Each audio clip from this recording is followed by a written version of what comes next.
ያለፉትን 7 የአብይ ጾም ሳምንታት እንደሚገባው አልጾምኩም ብለን ለምናስብ ሰዎች ያንን ጊዜ ሁሉ የምንክስበት አንድ ሳምንት ከፊታችን አለ። ይኸውም የሕማማት ሳምንት ነው። የጌታውን ትንሣኤ በፍጹም ደስታ ማየት የሚሻ ሰው ሁሉ ይህንን የሕማማት ሳምንት ምን እያሰበ እንዴት ቢጾም እንዴት ቢጸልይ እንደሚገባው በዚህ ቪዲዮ በግልጽ ይረዳል። በቪዲዮ መጨረሻም የሳምንቱን የእያንዳንዱን ቀናት ትርጓሜና ስያሜ የምናይ ይሆናል። ስለሆነም እስከ ቪዲዮ ፍጻሜ ድረስ አብራችሁኝ እንድትቆዩ በፍቅር እጋብዛችኋለሁ። ሰላም ውድ ቤተሰቦቼ እንዴት ናችሁልኝ? እኔ በጣም ደህና ነኝ፣ እግዚአብሔር ይመስገን። ይህ ሀቲዩብ ነው። በመንፈሳዊ ህይወታችን አብረን የምናድግበት መንፈሳዊ ቻናል ነው። የሀቲዩብ ቤተሰብ የሆናችሁ ሁላችሁ ይሄ ቪዲዮ ለብዙ የእግዚአብሔር ቤተሰቦች እንዲዳረስ እንዳስለመዳችሁኝ ላይክ በማድረግ መጀመርና ሼር ማድረግ አትርሱ። ለዚህ መንፈሳዊ ቻናል አዲስ የሆናችሁ ደግሞ የደውል ምልክቷን በመጫን መንፈሳዊ መልእክቶችን፣ መንፈሳዊ ቤቶችን መስማት ትችላላችሁ። የሀቲዩብ ቤተሰብ ደግሞ እንድትሆኑ እኔ የታችሁ በፍቅር እጋብዛችኋለሁ። እግዚአብሔር ቸርነቱ ረድታን እንግዲህ የአብይ ጾም ሊጠናቀቅ የቀረው አንድ ሳምንት ብቻ ነው። ላለፉት ጊዜያት 7 የጾም ሳምንታትን አሳልፈናል። በጣም በተለያዩ በብዙ ምክንያቶች እንደሚገባው መጾም እንደምንፈልገው ያው አብይ ጾም ሲባል ትልቅ ጾም ስለሆነ ሁሌ እንደምንመኘው ላንጾም እንችላለን። ምክንያቶቻችንም እንደዚሁ የተለያዩ ሊሆኑ ይችላሉ። በስንፍናችን ምክንያት ሊሆን ይችላል፣ በስራ ጉዳይ፣ በተለያዩ በጤና እክል ምክንያት፣ ብቻ በጣም በብዙ ምክንያቶች መጾም እንደምንፈልገውና እንደሚገባን እነዚህን ያለፉት ሳምንታት ላንጾም እንችላለን። ግን እግዚአብሔር በጊዜ ላይ ጊዜ ጨምሮ በሳምንት ላይ ሳምንት ጨምሮ በህይወታችን ይችን ቀን አሳይቶ ለሰሙነ ሕማማት ደግሞ አድርሶናል። ሰሙነ ሕማማት እንግዲህ ሆሳዕናን እሁድ አክብረን ሰኞ የሚገባ ነው የሚሆነው እና ያንን ያለፉትን 7 የጾም ሳምንታት እንደሚገባ ላልጾምን ሰዎች ይሄ ሳምንት በእውነቱ መካሻ ነው። ያንን ጊዜ የምንክስበት በፍጹም ልባችን ለጸሎቱም ለስግደቱም ለጾሙም በጣም የምንበረታበት የጌታችንን ሕማም እያሰብን በተለየ ሁኔታ ትኩረት ሰጠን ለመጾም ለመጸለይ በጣም ምቹ ጊዜ የምናገኝበት ሰዓት ስለሆነ ያንን ጊዜ በደንብ ላልጾምን ሰዎች በዚህ ሳምንት ብቻ ከልባችን ሆነን መካስ እንደምንችል ዛሬ እናያለን። እንግዲህ ቅድስት ቤተክርስቲያናችን ይህን ሳምንት ለክርስቶስ ለብቻው ለሕማሙ ለይታ ስለ ሕማሙ ብቻ እያሰበች ይህን ሳምንት ታሳልፋለች። ስለዚህ እኛም ደግሞ የክርስቶስን ትንሣኤ በፍጹም ደስታ ለማየት ይህንን ሳምንት እንዴት እንጾም፣ እንዴት እንጸልይ፣ ምን እያስብንስ ነው ማሳለፍ ያለብን የሚለውን ከተለያዩ ስብከቶችን፣ ትምህርቶችን የሰማሁትን ነገር ላጋራችሁ ነው ይህን ቪዲዮ ምሰራላችሁ። ሕማማት የሚለው ቃል እንግዲህ ከስሙም ለመረዳት እንደሚቻለው የክርስቶስን ለእኛ ብሎ የተቀበለውን የሕመሙን ጊዜ የምናስብበት፣ ሕመሙን፣ መከራውን፣ ስቃዩን የምናይበት በተለየ ሁኔታ ከሌሎቹ ሳምንታት በተለየ ሁኔታ ያችን ጊዜ የምናስብበት ሳምንት ነው እና ከልብ ለመጸለይ ለመጾም ክርስቶስን ሕመም ለማሰብ በጣም አመቺ ጊዜ ነው። ከዛ በኋላ ያለውንም ትንሣኤ ስናይ በፍጹም ደስታ እናየዋለን። ምክንያቱም ሁልጊዜም ከሐዘን ከችግር ወይም ደግሞ ከመከራ በኋላ በጣም ትልቅ ደስታ ይደረግ የለ ያንን መከራ ያንን ስቃይ ማሳለፋችን ደስታውን ፍጹም ያደርግልናል። ምክንያቱም ያለፈውን ስለምናውቅ ልክ እንደዚህ ሁሉ የጌታችንን ትንሣኤ በፍጹም ደስታ ለማየት ለመቀበል ትንሣኤውን ለመመስከር ያንን የሕማም ጊዜ ከእርሱ ጋር እየታመምን ማሳለፋችን ትንሣኤውን በፍጹም ደስታ እንድናየው ያደርገናል ማለት ነው። ስለዚህ በዚህ ሳምንት ሰሙነ ሕማማትን እንዴት እናሳልፍ የሚለውን ትንሽ ፖይንቶችን ልንገራችሁ። የመጀመሪያው ከጸሎት ጋር የሚያያዝ ነው። ምናልባት ያለፉትን ሳምንት እንዳልኳችሁ በተለያየ ምክንያቶች ሳይመቸን መጸለይ በምንፈልገው ደረጃ ላንጸልይ እንችላለን። ይቺ ሳምንት ግን በቃ የክርስቶስን ሕመም የምናስብባት የተለየች ሳምንት ትሆነ ለኛ። የብዙ ነገር አስራት እናወጣለን አይደለ? አሁን ደግሞ እስቲ ስለ ጌታችን ሕመም ብቻ የምናስብበት ሳምንት እናደርጋት ይቺን ሳምንት እና በተለየ ሁኔታ ከክርስቶስ ጋር ለመገናኘት የጸሎት ሰዓታችንን እናሻሽል። በዚች 6 ቀን እስቲ ማለት ሌሊት ተነስተን መጸለይ ያለመድን ሰዎች ለ20 ደቂቃም ትሁን ለ10 ደቂቃም ትሁን ተነስተን የመጸለይን ልምዳችን እናዳብር። ሌሊት ተነስተን 21ም ቢሆን የቻለውን 21ም 41ም የምንችለውን ያህል ስግደት እንስገድ። አላርም እንሙላልና ማለት ለራሳችን ቃል እንግባ። ኮሚትድ ስንሆን እኮ ራሳችን እናውቀዋለን አይደለ? የሆነ ስራ ለምሳሌ አሳይመንት ተሰጥቶን ማድረግ አለባችሁ ስንባል ኮሚትመንታችንን እናውቀዋለን አይደል? እስቲ ይህን ሳምንት ለክርስቶስ እንስጥ። እሱ አምላክ ሆኖ ሳለ 30 ዘመን በምድር ተመላልሶ ሕመም ተቀብሎልን የለ? እኛ ደግሞ ቺን ሳምንት እስቲ ለሱ እንስጠውና ከእንቅልፋችን ላይ ቀንሰን ሌሊት ተነስተን ለጸሎት እንትጋ፣ ለስግደት እንትጋ እና ሁላችንም ሌሊት 9 ሰዓት አላርም እንሞላለን። ከዛ በኋላ ጸሎትና ስግደት አድርገን እንተኛለን። ስለሆነም በዚህ በሕማማት ጊዜ ሌሊት በተለይ ሌሊት ለጸሎት መበርታት፣ ካልሆነ ደግሞ ጠዋት መጸለይ። በምንጸልይ ጊዜ ደግሞ ሕማሙን እያሰብን መጸለይ፣ ለእኛ የከፈለውን ዋጋ እያሰብን ፊቱ ለመቆም ራሱ ያ ብርታት ይሆነናል። ለእኛ ብሎ እኮ ያን ሁሉ አሳልፏል ብለን እኛም ፊቱ ለመቆም አይደክምንም እና ህማሙን ሁሌ በአይምሯችን እያሰብን ከቻልን ሌሊት እየተጋን ለመጸለይ ሞክር። ሁለተኛው ነገር ደግሞ ስግደት በተመለከተ ነው። ጾም እንደገባ ስግደት ሁል ቀን አክቹዋሊ እንኳን አይደለም ጾም ሆኖ በኖርማልም ጊዜ አንድ ክርስቲያን ቢያንስ በቀን 41 መስገድ አለበት። እቺን የህማማት ሳምንት ደግሞ በተለየ ሁኔታ እንስገድባት። እንዳልኳችሁ ከተቻለ ሌሊት ተነስተን መስገድ፣ ሌሊት ተነስተንም ደግሞ ብንሰግድ ጠዋት ሁልጊዜ መስገድ፣ ስራ ከመሄዳችን በፊት ጠዋት መስገድ 41 ጊዜ ሰግደን ጸሎት አድርገን መውጣት። ስራ ቦታችን የምንሰራው ደግሞ አካባቢ ለቤተክርስቲያን ቅርብ ከሆነ ደግሞ ምግብ ከመብላታችን በፊት አንድ አፍታ ቤተክርስቲያን ሄደን እዛ ስግደት መስገድ። ስለዚህ በተቻለን አቅም በቀን ውስጥ ቢያንስ 3 ጊዜ ለመስገድ። ሌሊት ብለናል፣ ጠዋትና 6 ሰዓት እስከ 9 ሰዓት የምንጾም ሰዎች ደግሞ 9 ሰዓት ብንሰግድ በጣም መልካም ነገር ነው እና እነዚህን የስግደት ሰዓታት መጠበቅ ማለት ነው። ቤተክርስቲያን ያው ሄዳችሁ የምታውቁ ሰዎች ታውቁታላችሁ እና ከ6 ሰዓት ጀምሮ ኦልሞስት እስከ 11 ሰዓት ድረስ ሁሉ ስግደት ነው የሚደረገው እና በስራ ምክንያት የማንችል ሰዎች ከሆነ ደግሞ ትንሽ ምንጣፍ አዘጋጅተን ትንሽ ቦታ ላይ ጠዋት 6 ሰዓት እና 9 ሰዓት እንድንሰግድ ያስፈልጋል ማለት ነው። ሌላው ደግሞ ያው ተያያዥነት አላችሁ ሁሉም ቤተክርስቲያን መሄድ ነው። ይቺን ሳምንት እስቲ ማለት ስትሬት በቃ ለራሳችን ቃል እንግባና ስትሬት ጠዋት ቤተክርስቲያን እንሂድ። አንድ ሳምንት እኮ በጣም ትንሽ ነው አይደለ?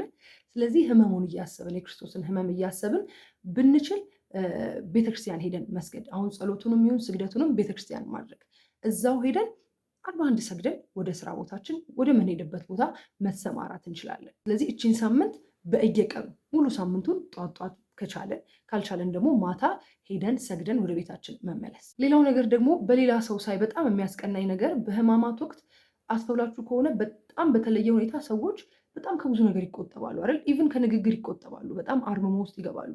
አንዳንድ ቦታ እንደውም አይቻለሁ በባዶ እግራቸው ሁሉ የሚሄዱ ሰዎች አውቃለሁ። ሴቶች ቀሚስ ይለብሳሉ፣ አለባበሳቸው ሁሉ በጣም ይስተካከላል እና አይውሽ ሁሌ እንደዛ ብናደርግ ብላችሁ አታስቡ። ግድ የለም እችን ሳምንት ግን እስቲ እንደዚህ እናደርግ ማለት ሌላ የማይጠቅም ወሬ ከማውራት ይሄ ፌዝ፣ ቀልድ ሁሉን ነገር ትተን ብንችል አርምሞ ውስጥ መሆን። አርምሞ ውስጥ ስላችሁ ከማይጠቅም ወሬ አንደበታችንን መቆጠብ። ዝም ስንል አእምሯችንን ለክርስቶስ ህማም የክርስቶስን ህማም እንዲያስብ መጋበዝ አለ አይደለ? ጸጥ ብለን ታክሲ ውስጥ መንገድ ላይም ስራ ቦታችንም ሆነን ስለ ሳምንቱ ማሰብ። እንዴት ይሆን የያዙት? ክርስቶስ እንዴት ነው ያቺን ሳምንት ያሳለፈው? እንዴት ነው ያን መከራ የተቀበለው? ብለን የተከፈለልንን ዋጋ ቫልዩ መስጠት አለ አይደለ? ስለዚህ ይቺን ሳምንት በአርምሞ መቆየት። ይሄ መጣላት፣ ኤክስትራ ነገር ማውራትን ተውት፣ እሱ ጭራሽ የሚታሰብ አይደለም። ከዛ ውጭ ደግሞ ከፍ ብለን ክርስቲያኖች አይደለን ሁሌ ማደግ አለብን አይደለ? ስለዚህ የሆነ አንደበታችንን መክታት፣ በቃ አስፈላጊ ነገር ሲሆን ማውራት። ከዛ ውጭ አንደበታችን ሲዘጋ አይምሯችን ስለሚያሰላስል በቃ ስለ ህማሙ እያስብን አንደበታችንን መክታት። ከዛ ውጭ ደግሞ መልካም ነገር መናገራችን ግዴታ ከሆነ በጣም የተቆጠበና ብንችል ስለ ህማሙ ከጓደኞቻችን ጋር ማውራት፣ መነጋገር፣ የእግዚአብሔርን ቃል ማንበብ አለ አይደለ? ብቻ ከህመሙና ለእኛ ብሎ ካሳለፈው ነገር ጋር ብቻ ራሳችንን ኢንጌጅ ማድረግ፣ ለማይረቡ ወሬዎች፣ ለፌዞች ደግሞ ጊዜ አለመስጠት በዚህ ሳምንት። ከዚህ ጋር ተያይዞ የጌታችንን ስቃይ ማሰብ፣ ቅድም እንዳልኳችሁ ማለት አሁን እኛ ሲነገረን በጣም ቀላል ይመስላል እንጂ ፔኑ ቀላል አይደለም አይደለ? ግርፋቱ፣ በፈጠረው እጅ መገፋቱ፣ መሰደቡ፣ መተፋቱ፣ ያን ሁሉ ነገር ስታስቡት የእውነት አንደኛ የክርስቶስ ፍቅር በልባችን እንዲያድር ያደርጋል። ከኃጢአት እንድንርቅ እንሆናለን እና ካገኘነው ሰው ጋር ብቻችንም ከሆነን ከራሳችን ጋር ማሰላሰል፣ አብረውን ሰዎች ካሉ ደግሞ ስለ ክርስቶስ ሕማም ማሰብ። ቅድም በመግቢያ ላይ እንዳልኳችሁ አሁን በቪዲዮ መጨረሻ አነሳላችኋለሁ የእያንዳንዱን ቀን የክርስቶስን ድርጊቶች ማየት። ሰኞ ምን አደረገ? ማክሰኞ ምን አደረገ? እንዴት ነው አይሁድ መጥተው የያዙት? ሐሙስ እንዴት ነበር ያሳለፈው? እያለን እያንዳንዱን ቀን ከሱ ጋር ብቻ መዋል አለ አይደለ? እንደዛ አይነት ሳምንት እንድናሳልፍ ያስፈልጋል በዚህ ሳምንት። ከዚህ ውጭ ደግሞ በጣም ሪከመንድ ማድረጋችሁ አንድ መጽሐፍ አለ። እሱም በዲያቆን ሄኖክ ኃይሌ የተጻፈውን ሕማማት የሚለው መጽሐፍ ነው። በሳምንት ላጨርሱ ትችላላችሁ፣ ግን እስከ የትም ድረስ ሲሆን ብቻ አንብቡት። እውነት ለመናገር በመጽሐፍ ያለቀስኩት በሱ መጽሐፍ ነው። ማለት እያንዳንዱ ፔን ለካ ቃላት እንደዚህ ስትሮንግ ናቸው። በቃ እያንዳንዱ ቃል የክርስቶስን ሕማም ፊል እንድታረጉት ያደርጋችኋል እና የምር ሳትፈልጉ ነው የምታለቅሱት። ያ ደግሞ ቅድም እንዳልኳችሁ ፍቅሩ እንዲያድርባችሁ የተከፈለልን ዋጋ የእኛ ራሱ ዋጋ ምን ያህል እንደሆነ በቃ ማለት ኃጢአት ስንሰራ በቃ ማለት ያን ዋጋ እንዴት ገደል እየከተት ነው እንደሆነ እንዲገባን ያደርጋል። ከምንም በላይ የክርስቶስ ፍቅር እንዲያድርብን ያደርጋል እና እሱን መጽሐፍ ያገኛችሁ ሰዎች ብታነቡት፣ ካላገኛችሁ ደግሞ ኦዲዮ ይኖራል ዩቲዩብ ላይ በእርግጠኝነት። ስለዚህ ወደ ስራ በምትሄዱ ጊዜ ኤርፎን አድርጋችሁ ያንን መጽሐፍ ማዳመጥ፣ ከቻላችሁ ደግሞ ማንበብ። በቃ ማለት ይህን ሳምንት ስለ ክርስቶስ ሕማምና ሕማም ብቻ እንድናስብ፣ ስለምፈልግ ነው ይሄን ነገር ላሳስባችሁ የፈለኩት። አይኖ ሁላችንም እናውቀዋለን። ይሄን ቪዲዮ ምሰራላችሁ እንድታስታውሱት ሪማይንድ ለማድረግ ነው እንጂ አናውቀውም ብዬ አይደለም። ስለሆነም ይሄን መጽሐፍ ሪከመንድ አደርግላችኋለሁ እንድታነቡት። ከዛ ውጪ የሰሙነ ሕማማትን እያንዳንዱን ቀናቶች ቤተክርስቲያን ስያሜ ሰጥታ ትዘክራቸዋለች። ልክ የአብይ ጾም ሳምንታትን እሁዶቹን እንደከፋፈለችው ሁሉ ሕማማትን ደግሞ ለብቻው እያንዳንዱን ቀን ስያሜ ሰጥታለች እና ቤተክርስቲያን የክርስቶስን ሕማም አብረው እንደምትታመም በዚህ ማወቅ እንችላለን። ስለዚህ እነዚህን ባጭሩ ለመንገር ያህል ሰኞ መርገመ በለስ ተብሎ ይጠራል። ያም ክርስቶስ ያቺን በለስ የረገመበት ፍሬ አቶባት ያቺን በለስ የረገመባት ዕለት ናት ሰኞ እና መርገመ በለስ ተብላ ትጠራለች። ማክሰኞ ደግሞ የትምህርት ቀን ይሰኛል። አይሁድ ክርስቶስን በጠየቁት ጊዜ ለጥያቄዎቻቸው ሁሉ መልስ የሰጠበት ያስተማረበት ቀን ስለሆነ የትምህርት ቀን ይባላል። ረቡዕ ደግሞ ምክረ አይሁድ ተብሎ ይጠራል። አይሁድ ክርስቶስን ለመያዝ ለመስቀል የተማከሩበት፣ ከይሁዳ ጋር ዲል ያደረጉበት፣ እሱም አሳልፎ እንደሚሰጣቸው ከነሱ ጋር የተወያየበት፣ ምክር የመከረበትን ቀን አስባ ረቡዕ ዕለት ምክረ አይሁድ ብላ ሰይመዋለች። ሐሙስ ደግሞ እጅግ በጣም ብዙ ስም አለው። እንደምታውቁት ምሴተ ሐሙስ ይባላል፣ ጸሎተ ሐሙስ ይባላል፣ እጽበተ እግርም ይባላል አይደለ? እዛን ቀን ክርስቶስ በጣም ብዙ ተግባራትን ነው የፈጸመው። ከሁሉ በላይ ቅዱስ ቁርባንን የመሰረተበት፣ ከሐዋርያት ጋር የመጨረሻውን እራት ያደረገበት ቀን፣ ቅዱስ ቁርባንን ለሐዋርያት በግልጽ ያስተማረበት ቀን ነው የዛን ቀን። ከዛ ውጪ ሐዋርያትን እግራቸውን ያጠበበት ቀን ነው። እዛም ነው ቤተክርስቲያናችን ይሄን አስባ በዛን ዕለት ካህናት፣ ዲያቆናት ሁሉ ከፍ ያሉት ታች ላሉት እግር ያጥባሉ። የምእመናንን እግር ካህናት አባቶቻችን ያጥባሉ በዛን ቀን አይደለ? ከዛ ውጪ በዚህ አጋጣሚ አንድ ክርስቲያን ማለት ነው በዓመት ውስጥ መቁረብ ካልቻለ የግዴታ በጸሎተ ሐሙስ ቀን እንዲቆርብ ቤተክርስቲያናችን ትናገራለች እና እንደው ካልቻለ በዓመት ውስጥ አንድ ሰው መቁረብ ካልቻለ የግዴታ 3 ቀናቶች መቁረብ አለበት፣ ሌላውን ካልቻለ ማለት ነው። ከነዚህ ውስጥ የበዓለ ልደት የልደቱን ቀን፣ የጸሎተ ሐሙስ ወይም ሐሙስ ቀንና የትንሣኤውን ቀን ቤተክርስቲያናችን አንድ ክርስቲያን እንዲቆርብ ትመክራለች። ምክንያቱም ጸሎተ ሐሙስ ቀን ነው ቅዱስ ቁርባን የተመሰረተው እና በዛን ቀን የሚቆርብ ሰው ምን ያህል እድለኛ ነው። ስለሆነም የቻላችሁ ምእመናን በዛን ቀን እንድትቆርቡ ያስፈልጋል ማለት ነው። አርብ ደግሞ ያው ሁላችን እንደምናውቀው ጌታችን መድኃኒታችን ኢየሱስ ክርስቶስ ለእኛ ለልጆቹ ለኃጢአተኞቹ ለበደለኞቹ ልጆቹ ብሎ በቀራንዮ የተሰቀለበት ቀን ነው። ያ ደግሞ ስቅለት ተብሎ ይጠራል። ቅዳሜ ደግሞ የተሻረችዋ ቅዳሜ ወይም ሹር ቅዳሜ ትባላለች። የተሻረችው የተባለችው ሌላ ጊዜ በሰንበት አይጾምም አይደለ? የዛን ቀን ግን ጌታችን በመቃብር ስለዋለ እሱን ምክንያት በማድረግ ቤተክርስቲያናችን ጾምን ታውጃለች። ለዛ ነው የተሻረችው ቅዳሜ የምትባለው። እሁድ ደግሞ የእምነታችን መሰረት የሆነው የትንሣኤያችን መሰረት የሆነው የትንሣኤያችን በኩር የሆነው የጌታችን የመድኃኒታችን የኢየሱስ ክርስቶስን ትንሣኤ ነው የምናከብረው። በነገራችን ላይ ክርስቶስ ከሞት ባይነሳ ኖሮ የኛ እምነታችን ከንቱ ትሆን ነበር። ሁሉ ነገራችን ቤዝ ያደረገው መሰረት ያደረገው የክርስቶስ ትንሣኤ ላይ ነው እና ያችን ቀን በደስታ በፍጹም ደስታ ለማየት ይችን የሕማማት ሳምንት አሁን በተነጋገርንባቸው ነገሮች ላይ በርትተን ጸንተን በእነሱ ላይ ብርቱ ሆነን ለማሳለፍ ክርስቶስ ይርዳን። ከዚህ ውጭ እናንተ ደግሞ የምትሰጡት አስተያየት ካለ እንዴት ብናሳልፈው ይሄን የሕማማት ሳምንት እንዴት ብናሳልፈው መልካም እንደሚሆን እናንተንም ሀሳብና አስተያየት ኮመንት ላይ እጠብቃለሁ። ያው እኛ ደካማ ነንና እግዚአብሔር በቸርነቱ በፍጹም ልባችን በፍጹም ትጋት በፍጹም ጽናት ሕማሙን ብቻ እያሰብን ይህንን ሳምንት እንድናሳልፍ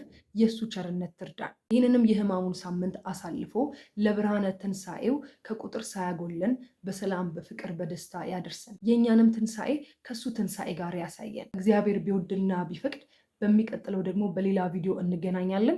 እስከዛው ድረስ በያላችሁበት ሁላችሁ ሰላም ሆኖልኝ። ሁሌም እንደምንለው ክርስቲያናዊ መንፈሳዊነት ዘላለማዊነት ነውና ክርስቶስ ለእኛ የከፈለውን ዋጋ እያሰብን በጸሎት በስግደት በጾም ጸንተን ቅዱስ ቁርባኑን ተቀብለን የምንናፍቃትን ተስፋ የምናደርጋትን መንግስቱን ለመውረስ የበቃን ያድርገን።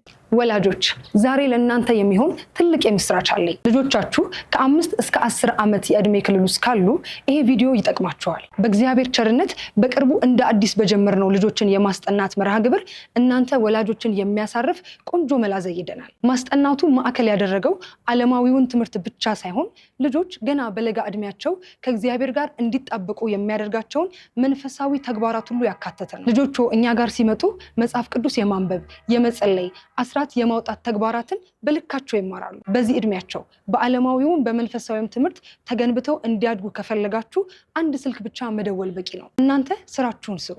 የልጆቻችሁን የትምህርት ጉዳይ ደግሞ ለኛ ተውልን።